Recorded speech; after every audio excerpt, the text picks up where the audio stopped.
So, hi everyone, just a quick announcement. At around 11 today, there is some sort of siren testing. So, if your phone starts ringing or something, don't get too alarmed. It's just a drill. No need to worry, and then we can just continue.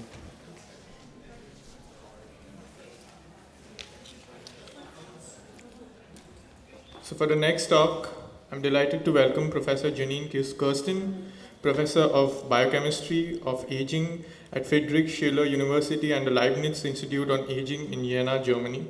Professor Kirstein's research focuses on protein folding and its connection to diseases like Huntington's and Alzheimer's.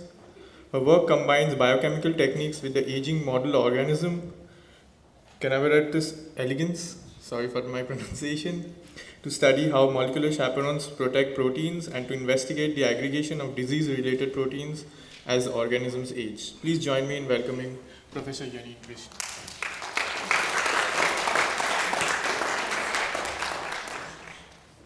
Thank you very much. Can you hear me? Don't think it's on? Yeah? Okay, good. So first of all, thank you so much for inviting me and having me here. It's an honor to be selected by PhD students to be here invited at this symposium. So thank you very much for that. What I will do in the next 25-ish minutes, I will tell you what our lab is doing on understanding how molecular chaperones can ameliorate neurodegenerative diseases. When you are a protein, you basically undergo certain phases in your life. You're synthesized by the ribosome, and ideally you should obtain a folded state. But a lot can happen to proteins. Proteins can be subject to mutations. Proteins can have intrinsic disordered regions. Some proteins have certain repetitive motifs. And for some of those proteins, they are so-called amyloid proteins. They can eventually form these amyloid fibrils. We usually refer to them in the disease context, but they're also functional amyloids, so that we should not forget. However, when we look at this off-folding pathway, they basically undergo a phase separation. So they form these gel-like densities that harden over time, and eventually out of those on the surface, the first fibrils are formed, and they eventually form these amyloid fibrils. If you look at the time scale, how quick these processes happen, on the y-axis you see the propensity for aggregation, and on the x-axis time. This step, the first initial misfolding events, is the so-called lag phase. That's rather long. In vitro you can actually recapitulate that within a few minutes up to hours. If you look in our brain, this is usually decades. And at a certain point, that's what we call a seed or nucleation point, we enter the exponential phase, and finally we enter a steady state equilibrium where the fibrils are quite inert.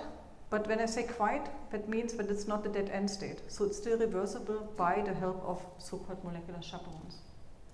So what we aim to do in our lab is how can molecular chaperones interfere with the off-folding pathway at every single step that I pointed out here. You see that actually the arrows are pointing in both directions, so every step is reversible.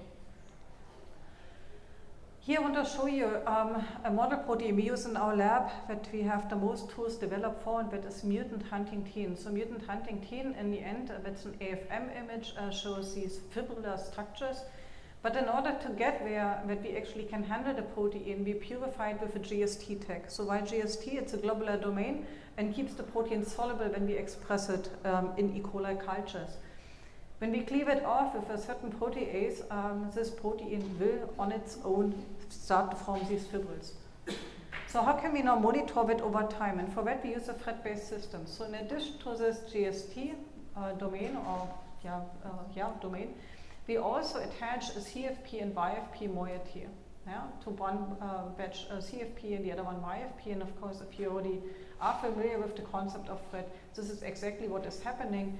When we cleave off GST, these two proteins will get together, form these fibrils, and when they form these fibrils, they actually that thread can occur. When we excite CFP, the emission light can be used to then be transferred to excite YFP, which then in turn emits also light that we can detect. This will not happen when the protein is on a soluble state, simply because we're too far away from each other. So that allows us now to, over time, to measure this thread signal And we see again what you have seen schematically in the previous page or slide. You see that we have a certain lag phase, this exponential phase, and eventually this equilibrium. And of course, you see a red line here. So what's up with that? That is in the presence of molecular chaperones. And we have identified 3 molecular chaperones that can suppress aggregation of Huntingtin. Here are the ones, 3 chaperones. In the center stage is HSC70. It has an ATPase domain, so it can turn over ATP, hydrolyze it to ADP, and use that energy to remodel proteins. Really essential is the so-called co-chaperone DNHJB1, that is the one that recognizes Huntingtin targets that to HSC70 plus activating the ATPase activity of HSC70 so that it can do the job. And in the end, we have also nucleotide exchange factor, and the cycle is depicted here. So here we have that the J domain protein is recognizing the substrate, handing that over to 70. 70 is hydrolyzing this ATP to ADP. And to complete the cycle, we need this nucleotide exchange factor, that is the job of APG2, to kick out the used up ADP to allow new ATP to bind. So if you have all 3 chaperones present plus ATP, nothing happens. So Huntingtin does not aggregate. So that is really good news. So then we went on to analyze now, so how does it actually really work? Who is recognizing whom at which point? So this is the FRET assay I introduced you to in the presence of these chaperones. This is strongly delayed for at least in our hands up to 60 hours. And then after 60 hours, when we either need to replenish the chaperones in ATP or Huntingtin will eventually start to aggregate again. So we have mapped the precise interaction between the chaperones and Huntingtin to better understand the molecular mechanism, how chaperones actually do their job. And we could show using cross-linking mass spectrometry that the initial contact is formed between Huntingtin and DNAJB1. So here's the domain architecture of DNAJB1. It has a J domain with whom it interacts with HSC70. Then it has a C-terminal domain, 2 of those, a dimerization domain, and a GF linker, which becomes relevant later on. So Huntingtin exon 1 is much simpler. We have the disease-associated polyglutamine stretch. The longer the stretch, the more aggregation prone. So if you have a mutation in this stretch that leads to an expansion, then those will actually develop Huntington's disease. This is followed by a proline-rich domain. 2 of those were full of prolines, and we have at the end terminus also 17 amino acids that are subject to PTMs. So now the interaction happened, and this was quite a surprise, not so much on the DNAJB1 side, because it is known that it recognizes substrates with its C-terminal domains. We have mapped this interaction right at the hinge region between these 2 C-terminal domains, but a big surprise for us was that the interaction occurred with the proline-rich domain. So what you do as a biochemist to prove or to validate these findings and to show, yeah, this is really true, you figure out how conserved is this stretch. Actually, is a certain amino acid more conserved than the other, and if so, you mutate that. So we did, and it turned out that the histidine at this point here is 100% conserved, the others not so much. So we have mutated this histidine now to alanine, and now you see a typical data set.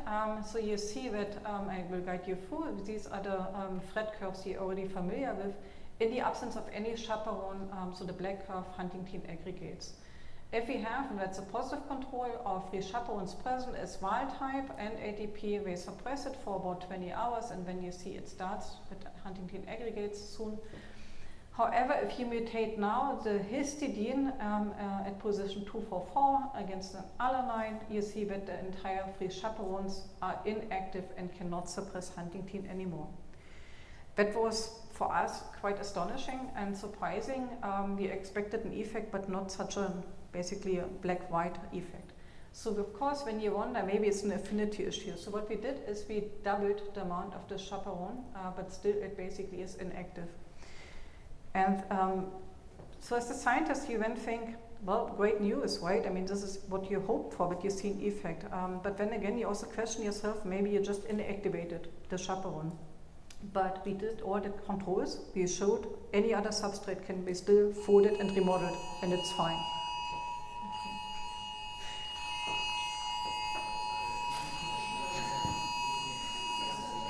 Yes. I will check my own phone as well. Just say okay and that's it. Yes.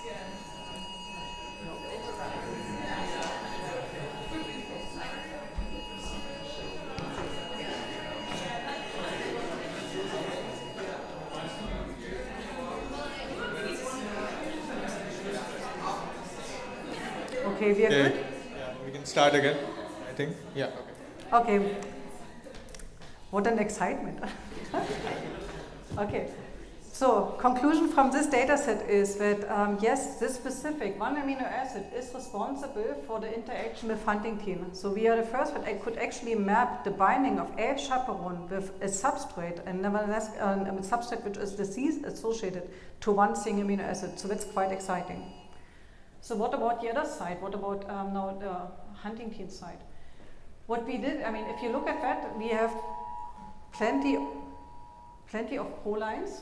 And it's been hard to actually kind of like which one would you pick, and we also don't know what the interaction surface looks like. So what we actually did is we did the easy way, we deleted the entire second proline stretch. So the data are here. And what you actually see, what I want to get your attention are these, the green and the purple line. Yeah, so the profile of the aggregation of huntingtin looks a little bit different if they lack the second proline. Yeah? This does not mean that it's more aggregation prone, it's simply another kind of like kinetic. So the green curve is in the absence of any chaperone, so you get aggregation, and the purple one is now in the presence of all three chaperones, wild type, yeah, important, plus ATP, and you see, we see nothing. So the chaperones don't do anything anymore. Our interpretation of that is, well, of course, because the binding site is missing. So if you cannot bind, you cannot do anything. So we have mapped now the interaction, and we wanted to test now the importance of this amino acid of the histidine now also in a cell culture setting. So what we did is that we went to HEC cells.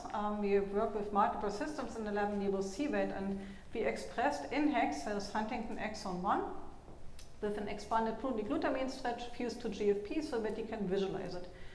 So the first image shows you the empty vector control, meaning that we have only cells that express Huntington exon 1. And as expected, you see whenever you see these dots, these are foci, so these are the Huntingtin aggregates. We can also frap them and really show that they're aggregated. So when you now overexpress the DNA JB1 as a wild type protein, and only this one, so that's the rate limiting chaperone, when we do that, then you actually see it's completely suppressing the aggregation. Yeah, so the DNA JB1 is the bottleneck, it's the limiting factor of these three chaperones. We did not have to actually go all the way to overexpress the other chaperones as well. And now if you do the same with the mutation where you substitute the histidine against an alanine, you're back to stage 0. Basically you have again the aggregation. It cannot do the job. Yeah, so that was nice proof of principle.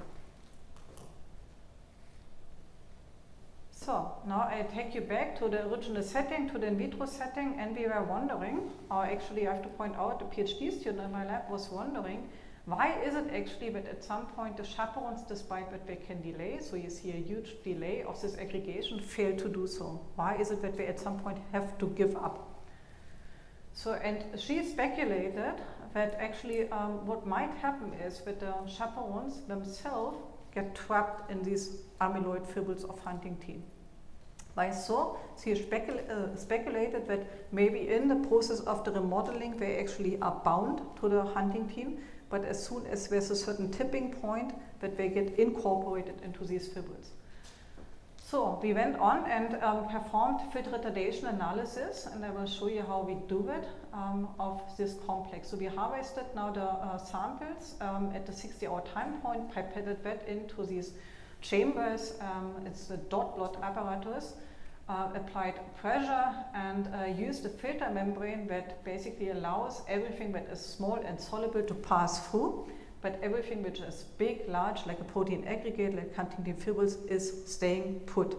So it's still on the membrane. And then what you can do is you can use the membrane and look who is there. And of course we were interested in the huntingtin fibrils, so we detect the fluorescence. The huntingtin is fluorescently fused, as you can see here. And then of course we were interested, are the chaperones part of it as well? So we developed it like a Western blot. So what did we see? This is the Fred experiment, and we performed all sorts of conditions and controls, and we harvested at this 60-hour time point. And then looked who is aggregated. So important is whenever you see a signal, the respective protein is aggregated. Yeah? Otherwise it would have gone through the membrane. So what did we do? In the first slot, we have just Huntingtin exon 1, that's our black curve. Yeah? Should be aggregated, and it is. There is the signal. The second one is where we just apply DNA JB1 to have a negative control to basically exclude the possibility that DNA JB1 is just precipitating on a membrane. There's no signal, it doesn't do it. Yeah, all good. So the next one is basically a block where we have always Huntingtin exon 1 plus DNA JB1 plus X. So the first one, nothing else. And you see that Huntingtin, yes, is aggregating. So that's basically this magenta curve. It's also part of this one here. DNA JB1 on its own cannot suppress Huntingtin aggregation. Huntingtin can aggregate, signal is there. DNA JB1 not. So now we have the two chaperones plus the second chaperone, HSC70, and you see when we have the HSC70 present, we see now also for the first time that DNA JB1 aggregates on the membrane, so it's part of the aggregates when Huntingtin is aggregated. So to refer to this curve, it's basically this green one here, it's this one. Yeah? And after 60 hours, certainly there are aggregates. So when, in addition, also APG2 is present, so the nucleotide exchange factor, nothing much changes, it's the red curve here, aggregated. In the absence, that's an important control of ATP. If no ATP is there, first of all, that's basically this blue one here, yeah? It aggregates Huntingtin is aggregated, but DNA JB1 isn't. So it's not a passive co-sequestration of the chaperones to the Huntingtin aggregate simply because they are also aggregation prone. No, it's not. It's likely a very active process. What about the other way around for HSC17? Now this goes much faster because we essentially did the same experiment.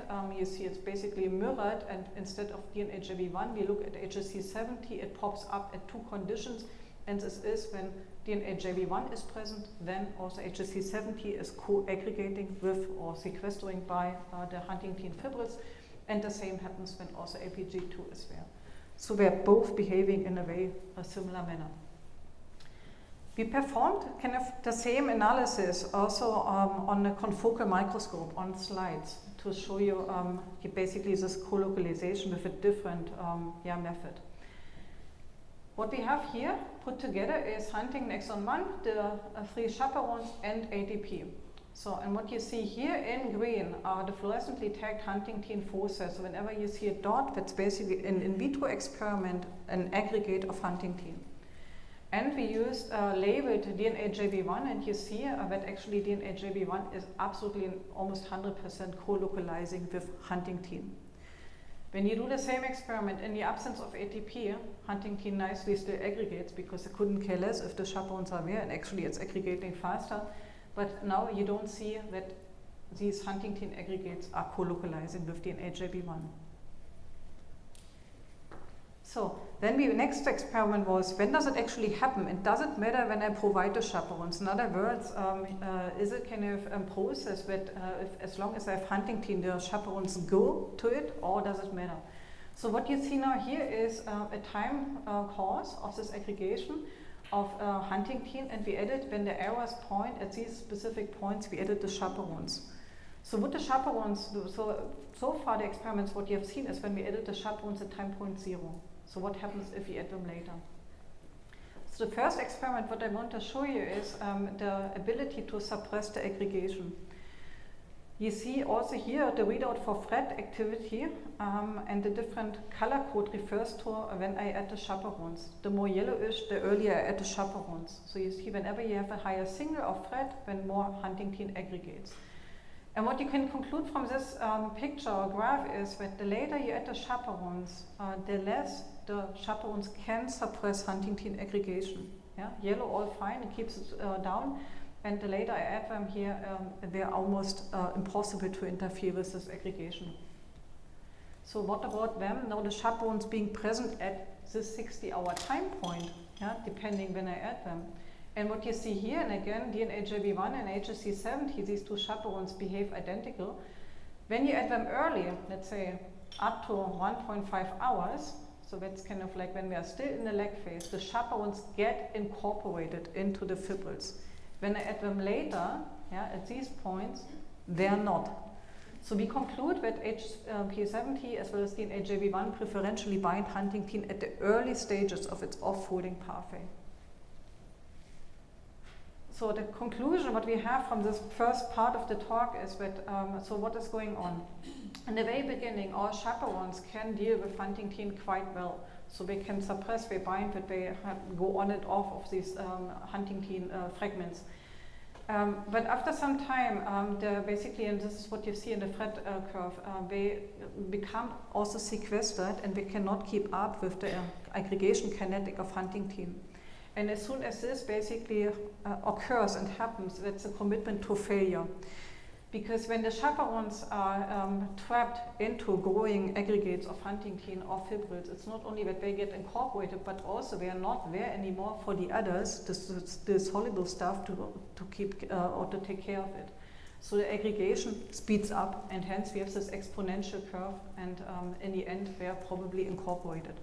Right now we are cooperating with the Cryo-EM lab to look at actually what does the sequestration look like. I mean, whatever we were drawing here is pure speculation, but it's kind of fully incorporated. But it could be that they are decorating the fibrils. That's also a possibility.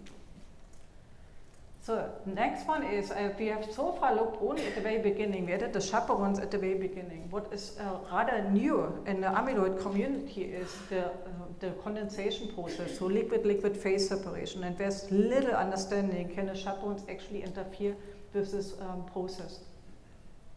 So what we did is we recapitulated the phase separation in our lab of huntingtin. So we're only the second lab that has been doing that. What you do for that is that you mix your huntingtin proteins, I colored them yellow because they're tagged to a fluorophore, with dextran as a crowding reagent. And with that, over time, you see these beautiful condensates. And you can also, that's reversible. If you add hexanediol, it's kind of like dissolving again. So now the question is, what about our chaperones? So we started with the most important one of the three, DNAJB1, and what you can see is, so we colored that or fused with a red fluorophore. What you see is it's also condensating and 100% co-condensating with huntingtin aggregates. So that was for us a huge surprise. Remember when I told you that DNAJB1 has a GF linker? So this GF-rich domain is responsible that it can also phase separate. So if you delete that, it's not possible anymore.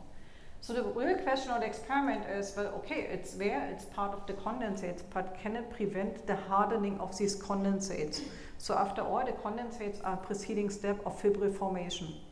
How can you measure that? Using FRAP, fluorescence recovery after photobleaching, and you should see less and less recovery over time. So I want to introduce to the experiment what we did. So we looked at 2 time points. This is the first one. So we incubated the huntingtin aggregates, huntingtin with different setups. So we have both chaperones, all 3 chaperones, and all 3 chaperones without ATP. So we incubated them and then looked after 30 minutes how much actually, when we performed the FRAP experiment, so we bleach it, how much is actually returning and recovering. So the more recovery you have, the more soluble it is. And what you see is actually, and I don't even want to interpret these data, they are looking quite similar. So not much is happening yet. When we look after 4 hours, when you see, oh yeah, there are 2 populations clearly happening. So when I start with the positive controls, so when we have just huntingtin on its own, then you would expect that you get a hardening, so less recovery over time, and that's the dark blue line, and it is exactly what is happening. You get the same scenario with the chaperones if there's no ATP, because they cannot work then, so that's expected. But, and that was nice to see, that our chaperones, and they don't actually discriminate, they don't necessarily need an NEF, at least at this time point. So for ours, the ATP is probably not completely used up. We actually have now a recovery which is much higher. So you see the difference here as compared to the absence of the chaperones. So in other words, the chaperones can interfere and keep the protein in the condensates longer soluble. If we can reverse it back to the, let's say, native state of the folded state, we don't know yet, but this of course will be subject to analysis. So now I switch a little bit the topic and tell you about our pet and other model organism we have in the lab, and that is Caenorhabditis elegans. That's a nematode that allows us to now study these folding events also in an in vivo setting. It's transparent, so you can see substructures, and this transparency helps us also to visualize fluorescent proteins. And here you see the head region of this nematode. We can also employ microfluidic devices to trap the nematode. Why do we do that? Because when we can do confocal imaging, we don't have to anesthetize the animal. This is of particular relevance when we want to study neuronal activity. So we don't want to put them to sleep, because when the firing rate of the neurons goes down, so hence we use these microfluidic devices. And here's an example of these GCAMP measurements where we record calcium spikes, meaning action potentials, and hopefully the video is working here. And you see basically that the signal is increasing, and that is whenever there is a firing rate. And every single dot is representing a soma of the head region of a neuron. Yeah? And you also see that it's not uniform, but they fire in different ways. So, and we are not only just working on a hunting team, but also A-beta, and we have set up an A-beta model in C. elegans, and not only that, but we mapped using FLIM, and I will introduce you to that, the onset of the A-beta aggregation to a specific set of neurons, the so-called IL-2 neurons. And for the moment, you just have to believe me, that's the head region of the nematode. This is the FLIM readout. FLIM is fluorescence lifetime imaging. The lower the lifetimes depicted here in blue, the higher aggregation prone the protein. And you actually see that in specific neurons, they are blue, whereas the others are not. So these neurons show much, much earlier aggregation of A-beta than others. And of course, we want to know why that actually is. So what we actually did as an experiment was that we depleted A-beta expression, in particular in these IL-2 neurons, the orange ones here, where we saw the early onset of aggregation. And we did a control experiment where we did the same in other neurons where we had also tools available for, which are nearby. So and then we performed, again, FLIM images, and as I said, blue means aggregated. So if you don't interfere, that's the control. It's more or less greenish, bluish, meaning mainly aggregated. If we deplete A-beta in the control neurons, nothing really changes. Those images look more or less the same. However, and you will agree with me that we get a shift towards yellowish color, so towards more soluble, when we deplete the A-beta expression in a specific neuron where the aggregation started. So not only can we interfere now with the aggregation or the presence of these A-beta aggregates, but also the spreading, so the cascade and the propagation of A-beta to other cells. So that is quantified and that is statistically significant. And not only that, because you would expect that if there's less aggregation, that the animals behave better. The readouts what we use is, for instance, paralysis. A-beta animals, as you can see here, 50% of them are paralyzed, and we can actually put down this number to 20% when we deplete A-beta expression in these specific neurons. This is the other way around, where we look at gain of motility, and we would expect an increase, and we do. If you look at survival, so does it actually pay off in the long term? And we have to say not so much. So the maximum lifespan is the same. However, the median lifespan, there's a significant improvement. So that's certainly not kind of like total cure if you want, if you know where the aggregation starts, to suppress the synthesis or the aggregation, but at least kind of like a targeting point where you can address therapeutically. So a question now is, how early does A-beta aggregation affect neuronal function, right? We know where it starts, but actually what happens to the activity of the respective neuron. And first, as a reminder, when does aggregation actually start? So for the non-C. elegans people, day 3 is basically just 1 day before adulthood. Day 4 is when they are adults. Day 7 and day 10 is already aged animals. In particular for the A-beta animals, because those animals live much, much shorter. So you see also always compared to the control, a rapid decline with aging as expected. We all know that the aggregation propensity increases with aging. So now you know, okay, you have all the effects on day 4, that's when really aggregation hits.